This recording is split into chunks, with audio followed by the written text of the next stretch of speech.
9. My next guest is here with the key takeaways for investors as we head into next week. Well, we'll hear from Alphabet and Amazon, among others. Joining me now is Patrick Moorhead, More Insights and Strategies CEO. Patrick, it's great to have you. Welcome. Yeah, great to be here. Thanks for having me on. It seems one of the early takeaways is actually that software is strong and it's not experiencing the same post-pandemic cliff that Netflix and Peloton have been struggling with. Yeah, from a software basis, and I'll put software and software as a service, SaaS companies, those are absolutely on fire. And I also don't want to ignore even capital equipment or equipment like an IBM. I mean, IBM, like you said, biggest revenue pop in a long time. Intel had a good quarter. Microsoft overall, though, is probably the one of the most diversified companies out there. Not only do they have the right markets, which I would say are B2B, has the right deployment methodologies, which is IaaS, PaaS, and SaaS, which is just fancy for covering all of the cloud out there. Yeah. All right. So, we've highlighted software. We also heard from, the others you mentioned. What are some of the other big takeaways and the reasons why you think tech might now be finding its footing today?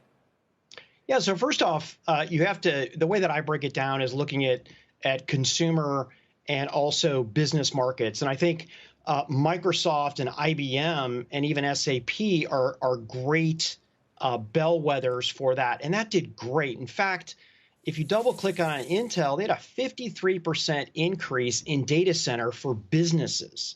And that's really unprecedented numbers. That's a really good sign for the future.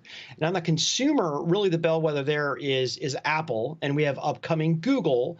But Apple really, knocked the cover off the ball as well. So those are two really good signs. So you have services, you have capital equipment, and you have semiconductors. And to balance it out, Teradyne really did super poorly, but the things that overall investors need to look at is their blip they're very focused on bleeding edge equipment. Okay.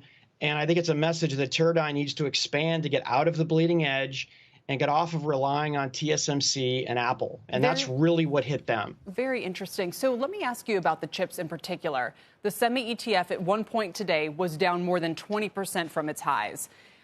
What does that tell you? Do you think it's unjustified? I mean, this was an ETF that saw huge run up. Pre-pandemic, it never traded above like 140. We got up to 318. So some kind of reset seems appropriate. But should we expect there's going to be a bigger reset?